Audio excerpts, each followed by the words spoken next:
Guys, अगर आप भी टीसीएस कोड बीटा को 30 डेज में क्रैक करना चाहते हैं with the help of this sheet, तो ये वीडियो आपके लिए है। इस शीट के अंदर सारी चीजें मिलेंगी आपको प्रिपेयर करने के लिए। आपके टॉपिक डिटेल्स, प्रैक्टिस, उनके लिंक्स, आपको कहाँ से पढ़ना है, कितनी चीजें पढ़नी है और कौन कौन सी चीजें पढ़नी है, जिससे कि आपका टीसीएस कोड बीटा क्रैक हो जाए within 30 days.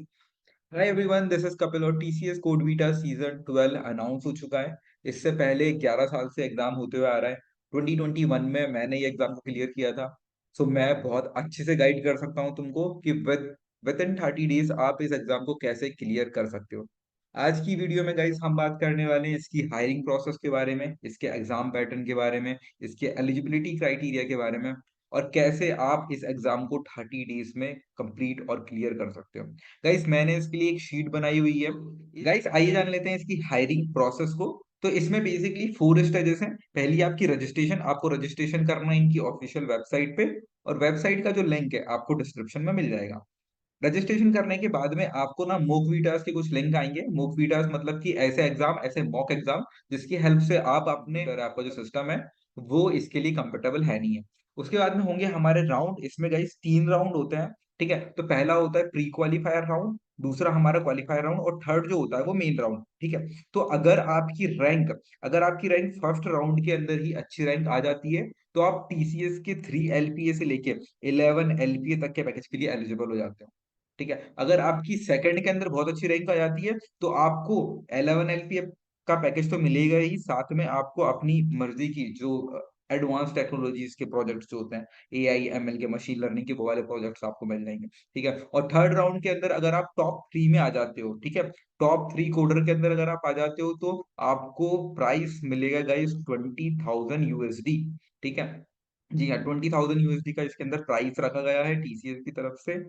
After that final जो होगा आपका वो होगा सेंटर पे, मतलब टीसीएस के कैंपस के अंदर ही फाइनल होता है। ये जो राउंड होते हैं, राउंड 1 राउंड जो 2 है, ये दोनों को दोनों राउंड आप घर से कहीं से भी दे सकते हो। ठीक है, इसमें 24 आवर्स का टाइम होता है। सो गाइस, बात कर लेते हैं इसके एलिजिबिलिटी क्राइटेरिया के बारे में। तो टीसीएस कोड वीटा का एलिजिबिलिटी क्राइटेरिया बहुत सिंपल है।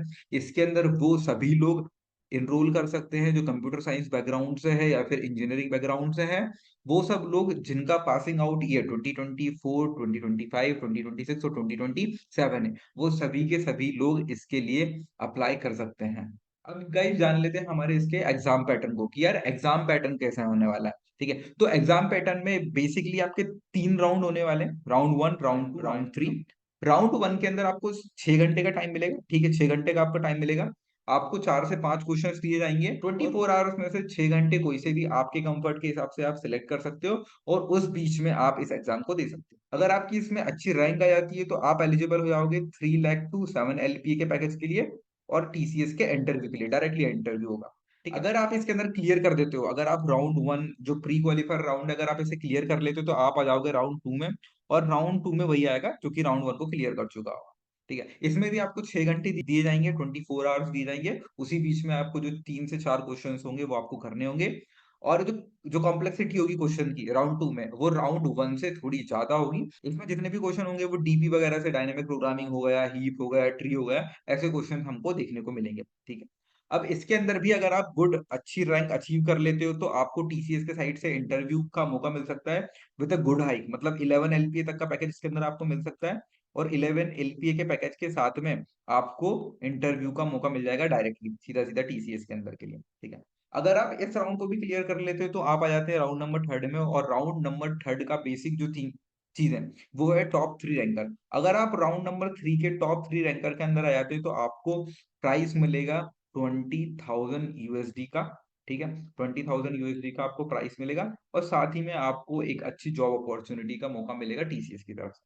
ठीक है, तो अगर आप राउंड 1 में भी अगर आपकी रैंकिंग अच्छी आ जाती है, तो आपको 7 LPA तक का पैकेज मिल सकता है। राउंड 2 में अगर आपकी अच्छी रैंकिंग आ जाती है, तो आपको 11 LPA तक का ऑफर मिल सकता है with with a good technology project. ठीक है, गुड टेक्नोलॉजी मतलब कि भाई AI ML वाली टेक्नोलॉजी के प्रोजेक्ट आपको डायरेक्टली मिल सकते हैं।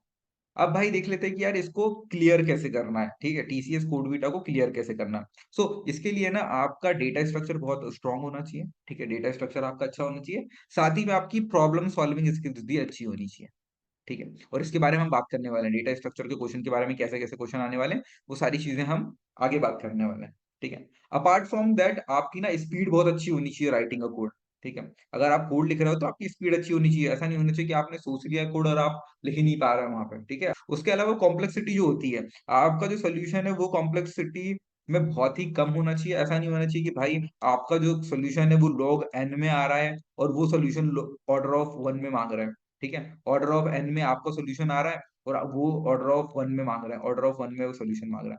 सो आपका जो सॉल्यूशन है वो बहुत ऑप्टिमाइज़ होना चाहिए और उसकी कॉम्प्लेक्सिटी बहुत लेस होनी चाहिए, ठीक है? तो इन चीज़ों का अगर आप ध्यान रखते हो तो डेफिनिटली आपका टीसीएस कोड बीटा एक ही बार में क्लियर हो जाएगा। सो गाइस ये है 30 डेज़ का road map for TCS code beta. अगर आप टीसीएस कोड बीटा के लिए प्रिपेयर कर रहे हो तो ये रोड मैप आपके लिए बहुत एसेंशियल, बहुत काम आएगा ये, बहुत हेल्प करेगा। अगर आप इसको फॉलो कर लेते हो, जस्ट 30 डेज़ के लिए आप इसको फॉलो कर लेते हो तो आपका एग्ज़ाम निकालना तय है, ठीक है? सारी की सारी चीज़ें इसके अंदर इंक्लूडेड है। इसके अंदर डेज़ वाइज़ टॉपिक्स हैं, कौन-कौन से टॉपिक आपको कब कंप्लीट करने हैं, उनकी डिटेल्स क्या होंगी और वो कहाँ से पढ़ने हैं, ये सारी चीज़ें भी इसके अंदर लिखी हुई है। लेट्स से पहला हमारा टॉपिक है हमारा इंट्रोडक्शन टू प्रोग्रामिंग, ठीक है? तो इसके अंदर आपको कौन-कौन सी चीज़ें पढ़नी है, आपको I operation, input output operation, variable, data types ये सारी चीज़ें पढ़नी है। इसके बेसिक 5 से 7 सवाल करने हैं, कहाँ से करने हैं? हैकररैंक से करने हैं, उसका लिंक मैंने दिया हुआ है, ठीक है? अब कंट्रोल स्ट्रक्चर की बात करें तो कंट्रोल स्ट्रक्चर में आपको क्या पढ़ना है? इफ, एल्स, स्विच ये पढ़ना है आपको। अगर आप पाइथन कर रहे हैं तो पाइथन में स्विच नहीं होता, इफ एल्स होता है तो आप इफ एल्स पढ़िए, एलएफ पढ़िए, ठीक है? और नेस्टेड इफ पढ़िए। और इसके अंदर आपको कहाँ से प्रोग्रामिंग करनी है तो कोड शेफ का इसके अंदर लिंक दिया है। कोड शेफ से आप इसके एग्जांपल के क्वेश्चन कर सकते हैं, ठीक है? लूप आपको कहाँ से पढ़ना है? लूप के अंदर आपको बेसिक लूप पढ़ने हैं, नेस्टेड लूप पढ़ने हैं, व्हाइल लूप, फॉर लूप ये सारी चीज़ पढ़नी है। कहाँ से पढ़नी है उसका लिंक भी यहाँ पे दिया हुआ है। तो ऐसे 30 डेज़ की पूरी ये शीट मैंने तैयार की है आपके लिए। गाइस अगर आप इसको चाहते हैं तो आप कमेंट बॉक्स में पहले तो शीट लिख दीजिए। मैं आपको डायरेक्टली कमेंट बॉक्स के अंदर इसका लिंक शेयर कर दूँगा। अपार्ट फ्रॉम दैट इसका लिंक आपको डिस्क्रिप्शन में भी मिल जाएगा।